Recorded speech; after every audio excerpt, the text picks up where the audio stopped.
MSNBC host Rachel Maddow is reportedly furious with her Morning Joe colleagues for meeting with Donald Trump at Mar-a-Lago after he won the presidential election. Do you think there's much truth to these reports? I mean, it wouldn't shock me. I mean, when the basis of your career has been to make Donald Trump appear like Hitler, to make Donald Trump seem like the worst man in human history, and then you see your colleagues who change tune and at least sit down with the man. Doesn't mean that they support him. At least, I don't know, treat him like a typical politician. Yeah, I could see someone having a problem with that.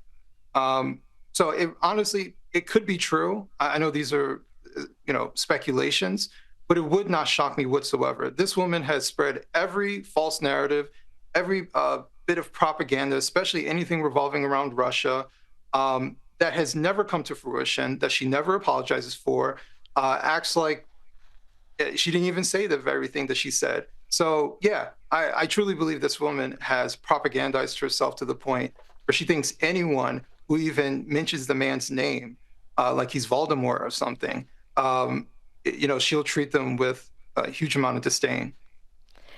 Well, speaking of MSNBC, its primetime audience has dipped 53% and CNN's 47% since the week before the election, while Fox News has largely held on to its audience. Adam, do you see this as the anti-Trump movement losing some of its momentum? Well, yes. For one, they were really telling people that she's got it in the bag. And this honestly goes back to the disconnect of the mainstream media in the United States.